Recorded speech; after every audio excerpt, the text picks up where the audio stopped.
Everything was quiet, too quiet for a warship station near a conflict zone. The dim lights flickered above the metal walls, and the distant humming of the engine felt oddly soothing. Ryan Caldwell, a low-tier human engineer on the Intergalactic research vessel Lycana, didn't remember going to bed. Yet, when he opened his eyes, the first thing he saw wasn't the ceiling or his bunk dot, it was her blue skin, glowing silver eyes, and soft feathered hair that shimmered like starlight. Zyrel was his alien coworker from the planet Erether, and she was lying on top of him, his breath caught in his throat. He tried to move, but her hand pressed gently against his chest. "Don't move," she whispered, voice calm but tense. He blinked. What are you doing?" Zyrel didn't answer at first. Her breathing was shallow. Her body was trembling. She kept glancing toward the door. "Zyrel," Ryan said, voice firmer now. "Why are you on me? What happened?" She leaned closer and spoke barely above a whisper. "They're hunting warm bodies. Yours was the only one left." Before he could even understand that sentence, the door hissed open, and red lights suddenly blinked in the corridor beyond. A long, slithering shadow passed in front of the room. Zyrel froze. So did Ryan. Neither moved. Not a breath. Not a word after. Nearly a full minute of silence, the shadow slid away, and the red lights dimmed. Zyrel slowly slid off him and crouched by the wall. She looked pale, afraid. Ryan sat up, shaking. "Zyrel, what was that thing outside? What's going on?" She looked at him with wide, terrified eyes. "You were unconscious when the emergency started. Something breached the station. Something that detects warmth." He ran a hand over his head. "Okay, fine. Let's say that's true. That still doesn't explain why you were on me like that. I wasn't hiding from it," she said quickly. "I was fooling it." He stared at her dot. She added, "I copied your heat pattern to confuse it. If it scanned the room, it would see one warm body, not two." Ryan tried to argue, but the logic weirdly made sense. Her species could mimic thermal signatures. He'd read that once in a training manual. Still, none of this explained why the ship was under attack in the first place. Zyrel stood and paced. 3 hours ago, we received a fake distress signal. When the captain responded, the signal triggered a virus in our systems. Our weapons and sensors went down first, then our shields. "Wait," Ryan said, standing to. "That's why." "All the cameras are off?" She nodded. "Whatever got in, it wants to find life. It's not killing for food. It's studying. Or collecting." Ryan's stomach twisted. "Are we the only ones left?" Zyrel looked at him and didn't answer. That silence was louder than a scream. He walked over to the door and looked out through the side panel. The hallway was empty but wrong. Parts of the floor were melted. Claw marks scratched across the walls. A blue light pulsed from around the bend. He turned back to Zyrel. "What do we do?" She exhaled sharply. "We head for the med lab. If the power core hasn't failed, the stasis pods might still work. Cold bodies don't get hunted."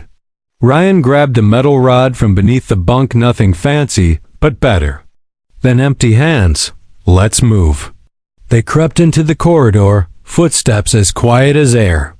Zyrel walked slightly ahead, her skin color adjusting to the dim light like camouflage dot. As they moved deeper, Ryan kept glancing at her.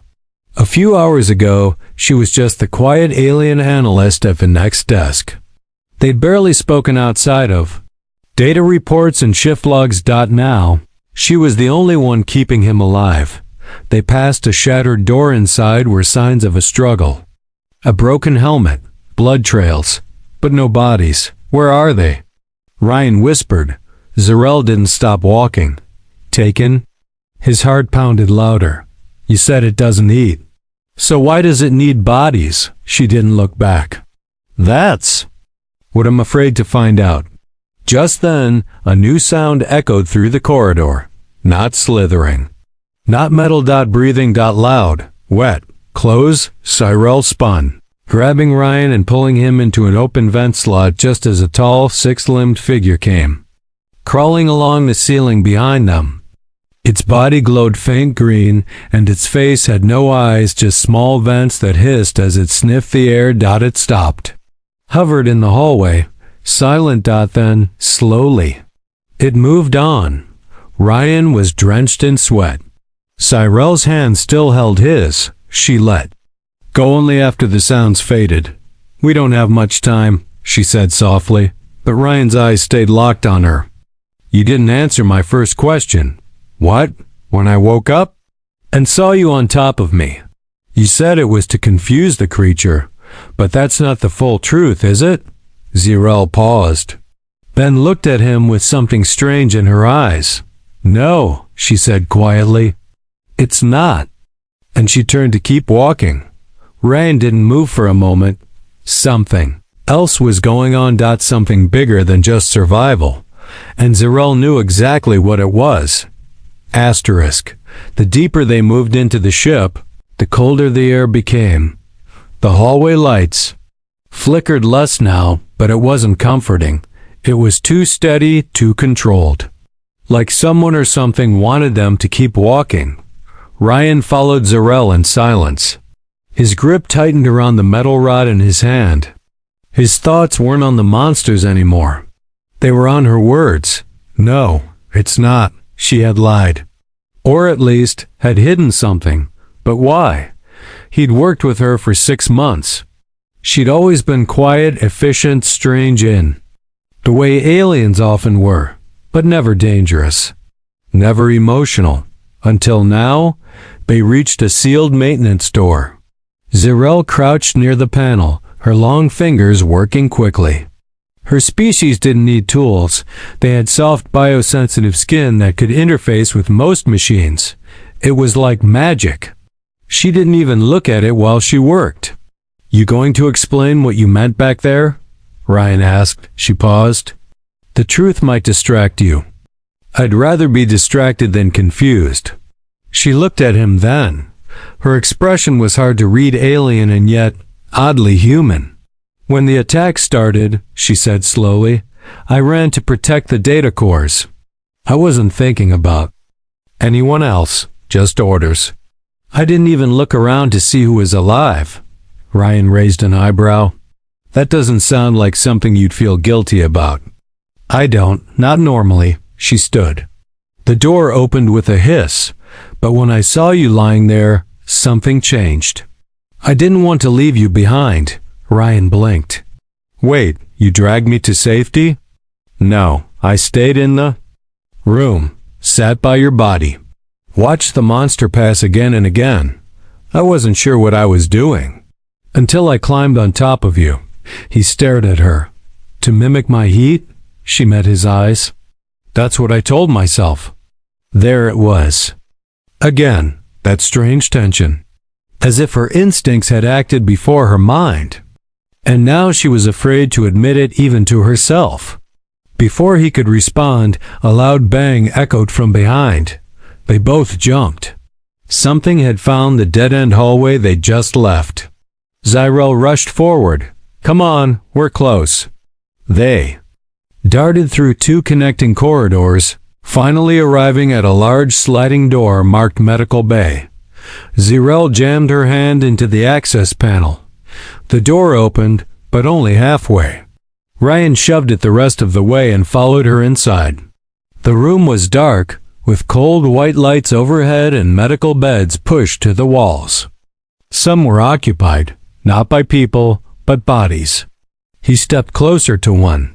It was their navigation officer, frozen, wide-eyed, pale blue skin. Ryan flinched. She didn't make it. Cyrell examined the stasis control panel. No vitals. Looks like she entered cold sleep without sealing the neural link. Brain damage likely followed. Ryan looked around. "How many are here?" 6 bodies, 2 empty pods. Ryan understood. "We'll use them. Hide from that thing. You said cold bodies are invisible to it.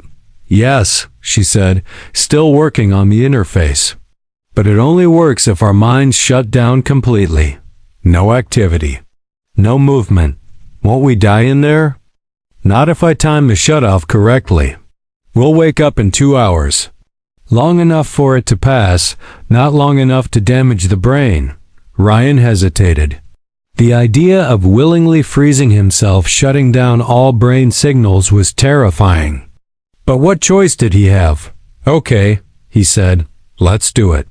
Zarel opened one pod and motioned for him to enter. He stepped inside. Cold gas began to hiss in. The pod's top started to lower. But then she leaned in and pressed her fingers to his temple.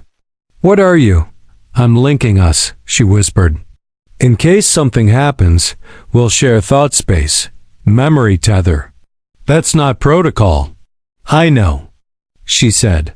Before he could argue, the lid sealed. Cold darkness wrapped around him. His body froze. Breath slowed. And then, silence, stillness, but not nothingness. In the black void of stasis, Ryan began to feel something. Images, not his. Own, a memory. Zyrel, sitting alone in the mess hall. Watching him from across the room. Another. Her standing in a corridor, staring at his name on a shift roster. Another. Her hand pausing over a file labeled Caldwell, or she had been watching him for weeks. No, longer. Then, a voice. Soft, familiar. You think humans are simple, but they're not. You confuse me. You challenge me. You make me feel. Then, silence again. Until the sound of something hard slamming into the pod snapped everything into darkness. Ryan's thoughts faded completely. He didn't know how long he stayed there. But when his eyes opened again, something was terribly wrong. He wasn't in the medbay anymore, and Zyrel was gone. Ryan sat up fast, his heart pounding as if it had never stopped. Cold air burned his lungs. His vision was blurry and the stasis pod was wide open. The medbay was gone. The walls were different now, rougher, older, covered in roots. This wasn't the ship. It looked like a cave. A man-made cave with metal fused into the stone. Dim alien lights pulsed along the ceiling like veins under skin. The air was thick with moisture. Ryan stepped out of the pod on shaky legs. His breath misted in front of him. Zyrel, he called. No answer. He spun around. Only one pod, his, nothing else. No signs of the others. No stasis lab. No broken equipment. Just this strange place. The pod behind him looked out of place, like it had been dropped here. His hands trembled as he grabbed the rod that had somehow made it with him. Questions slammed through his mind. Where was the ship? Was this a dream? Was he dead? He began walking, every step echoing in the silence. Then a whisper. Soft, familiar. Ryan, he turned quickly. Zyrel? No one there. But a trail of blue shimmer dust glowed faintly on the floor, the same kind her skin sometimes left behind when she moved too fast. He followed it. The hallway curved and narrowed, walls tighter, air colder. The strange structure pulsed again. It felt alive, and not in a good way. He finally reached a small chamber, glowing faint blue from a pulsing crystal overhead. Zyrel stood there. She was facing away from him, staring at something on the wall. He stepped closer. Zyrel, what is this place? What happened? She didn't turn. I woke up before you, she said. The stasis shut down too early. The system was hacked. Hacked? By who? This place, she said. It's not natural. It's part of the ship, but also not. Like a secret layer beneath the deck. Ryan scanned the walls. Symbols were carved into the stone. Not human. Not Erithari either. You were moved here? He asked. No, she whispered. I was born here. He froze. What? she finally turned. Her face was pale. Her eyes were full of something he hadn't seen in her before. Shame. My real name is not Zirel, she said. That's what I was told to use, to blend in. I'm not just an analyst, Ryan. I was placed on the Lycana by an order that studies the human mind. My species, my family, we've watched humans for generations. His stomach sank. You spied on us? She stepped closer. Yes, but not to hurt, to understand. I didn't expect to get attached. I didn't expect you. His voice cracked. So everything the way you looked at me, stayed near me, was a mission? At first, that pause, that guilt. But something changed, she said. You made me question my orders. You made me feel real. Ryan felt anger building inside, but something else too. Fear, betrayal, and confusion. He stepped away. Why now? Why tell me this here? Zirel looked at the wall behind her. A strange panel opened, revealing something inside. It was a chair. No, not a chair. A throne. Hooked with wires and glowing with the same blue energy. This place is a testing ground, she said. Long ago, an ancient race built it to test minds, human minds. To see if any were worthy. Ryan laughed bitterly. Worthy of what? She looked at him sadly. The throne responds to emotions. Only a being with full understanding of loyalty, love, anger, betrayal, all of it, can sit and survive. And what happens if I don't pass? The system will strip your memories. Your mind will be harvested. Ryan stared at the chair, then back at her. You want me to sit in that? No, she said quietly. I want to stop you. But it's already started. He turned and saw the walls closing behind him, no way back. I didn't bring you here, Ryan, but the moment you touched my thoughts during stasis, the system chose you. Ryan clenched his fists. So this is a trap? It's a test, she said. And maybe a chance. If you pass, this place will collapse. We'll be free. But if you fail, her voice trailed off. He looked at her for a long moment. You lied to me. I did. You used me. I did. But you saved me too. She nodded, eyes wet. He stepped toward the throne and sat. The world exploded into light. Ryan felt like he was falling without moving. The moment he sat on the throne, the world around him vanished like it had been peeled away. His body remained still, but his mind was pulled into a storm of light and sound and memory. Voices echoed in every direction. His own voice, Zirel's, others he couldn't recognize. He tried to move but couldn't feel his arms or legs. He was trapped inside his thoughts. Then, a whisper. Show us who you are. The world shifted. Suddenly, Ryan was back on Earth. He was a teenager again, walking home in the rain, cold and angry. He saw himself yelling at his father storming out of the house. He remembered that night. The last one before his dad died in a hoverbike. Crash. Pain hit him like a punch. Real. Raw. Then the scene changed again. He was inside a small escape pod, barely breathing, saving another crewman during a training accident years ago. He dragged the man through a fire, coughing and gasping. He had no idea someone had watched that memory. You feel guilt. You feel pride. You remember pain. More flashes. The alien invasion drill. Zirel sitting beside him, quietly studying a datapad. Her eyes had glanced at him when she thought he wasn't looking. Then it changed again. This time, it wasn't memory, it was something else. He saw Zirel, but younger. Surrounded by elders, her body wrapped in white training cloths. They told her about humans. Showed her images. She was told to never get close, never trust. But in one memory, Zirel asked them, what if they are better than we expect? The elders were silent. That silence said everything. Then it shifted again. A black space opened before him. Voice cold, smooth, and emotionless spoke from the dark. Your mind is layered with conflict. You trust, then doubt. You love, then fear. You forgive, then question. Why? Ryan answered without thinking.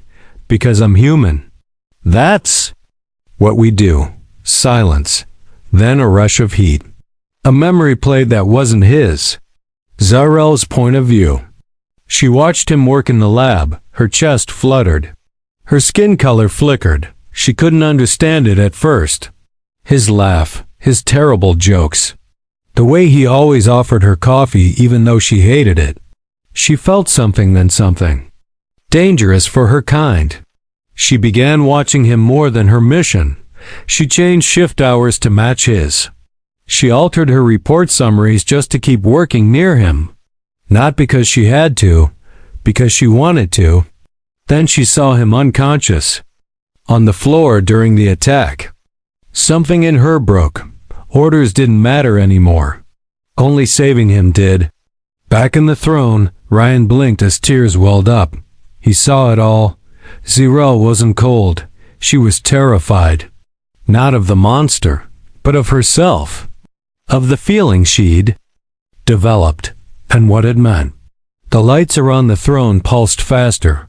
Hot, bright, blinding. Then a final voice echoed. You carry loyalty, pain, forgiveness, and something rare among the stars, selfless affection. Your species is young, but worthy. And just like that, silence. The chair went dark. Ryan gasped and clutched the armrests as the walls around him began to shake. Light cracked through the stone walls. He stood and stumbled forward, the world around him crumbling. Zarel ran into the chamber, eyes wide. You survived. Ryan stared at her. It showed me everything, even your memories. She stiffened. I know, she whispered. I couldn't stop it. He walked up to her, face close. You were sent to study me, spy on me. You lied. She lowered her eyes. Yes. He gently lifted her chin. But you stayed. You saved me. Zarel looked at him, voice trembling. I didn't understand what I felt. It confused me. Still does. Ryan smiled slightly. You're not the only one. The structure rumbled louder. Stones dropped from the ceiling. The glowing throne behind them cracked. We have to go, he said. Zarel grabbed his hand. There's a way out. I saw a gate through the tunnel. Come. They ran together, sprinting through collapsing corridors and flashing walls. The ancient testing site was dying. Whatever had created it had finished its judgment. And Ryan had passed. The walls behind them cracked and split like dry skin. Ancient energy burst through the cracks in blue lightning bolts, lighting up the cave in quick flashes. Ryan and Zarel ran as fast as they could, breath shallow, feet slipping on the damp floor. Ahead, the tunnel narrowed, then widened into a chamber with a gate unlike anything Ryan had seen. It hovered above the ground, round and smooth, made from spinning rings of glowing metal. It wasn't technology from Lycana, nor any human ship. It looked like it had been waiting for someone. Zarel placed her hand on the side panel, but it didn't respond. She frowned. I saw this in a vision while I was waiting for you to wake, she said. It leads back to your world or something close. Ryan stepped up. Why isn't it opening? Zarel hesitated. It's bound to you now. The throne chose you. You have to will it open. He looked at the rings. They floated and hummed softly, as if alive. Slowly, Ryan closed his eyes and thought about Earth. About home, about escape. About Zarel, too strangely, her presence was now tied to his thoughts. The gate clicked. The rings spun faster, and then a burst of light. A swirling tunnel of blue opened inside the gate. Zarel stared at it, then back at him. Go, Ryan frowned. What about you? She didn't answer at first. Then, softly, my mission is over. If I return to my people, I'll be punished for what I did, for what I feel. They warned me never to grow attached. But I did. Ryan stepped closer. Then come with me. Her voice was quiet. Even if I don't belong in your world, you already do. She looked at him, and something in her expression changed. The cool, calculating alien analyst was gone. What remained was something real, someone uncertain, vulnerable, and deeply connected to him. Behind them, the cave roared as more of the ceiling collapsed. Stones hit the ground, narrowly missing them. "We don't have time," Ryan shouted. Zyrel looked back, made a choice, and grabbed his hand. They ran through the gate together. For a moment, it felt like floating through a storm made of stars. Their bodies stretched and twisted, then snapped back together as they fell through a tunnel of swirling light. Then silence.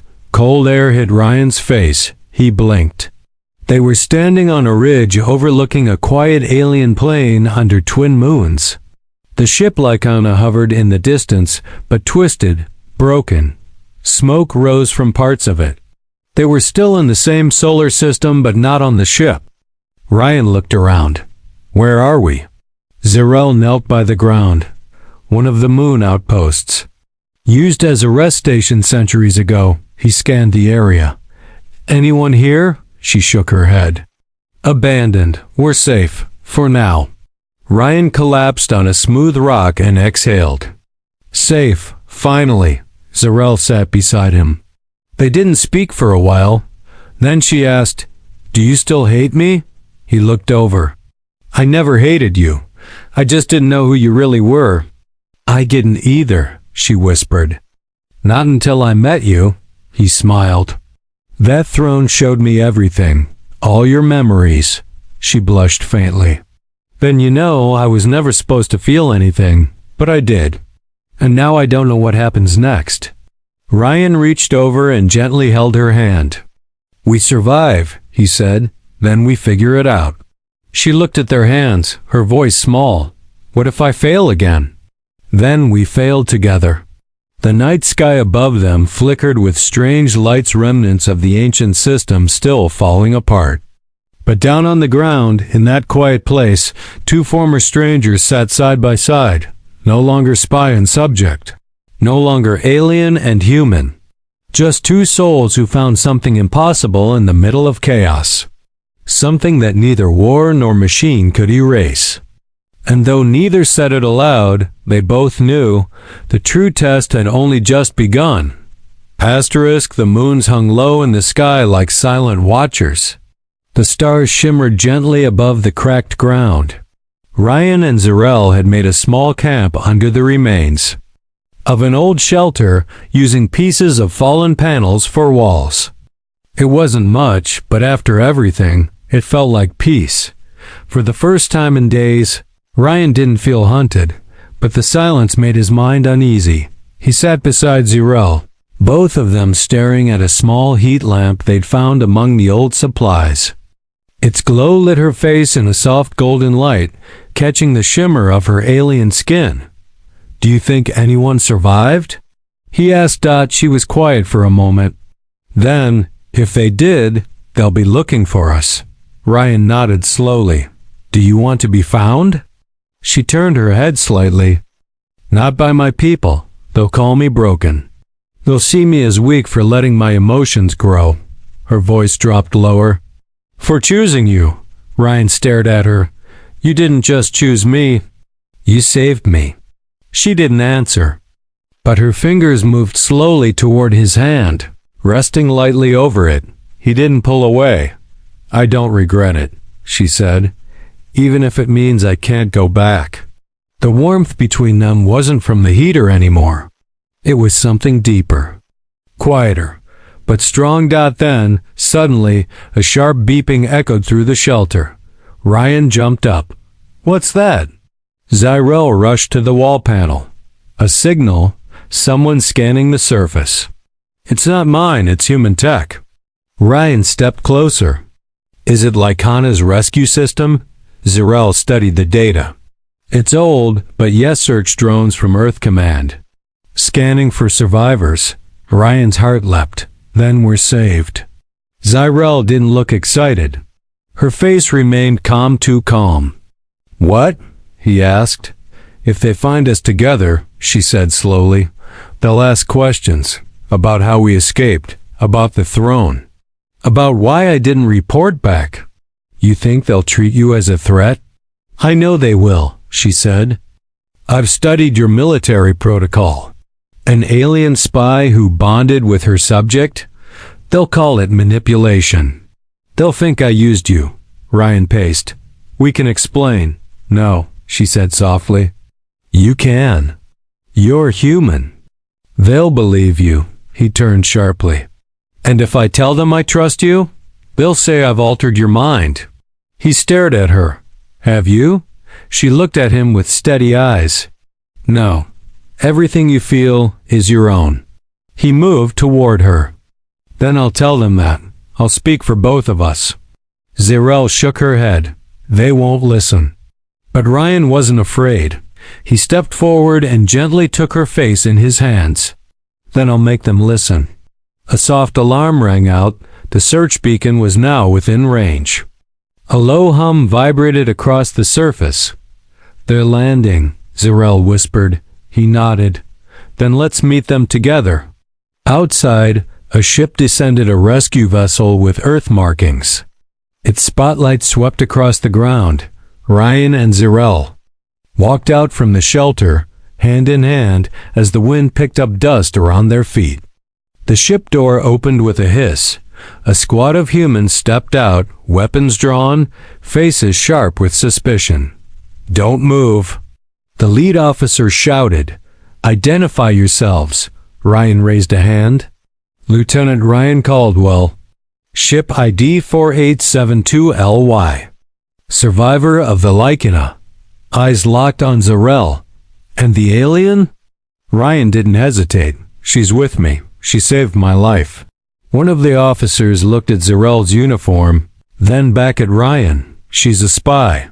Someone muttered behind the lead officer. I don't care, Ryan said.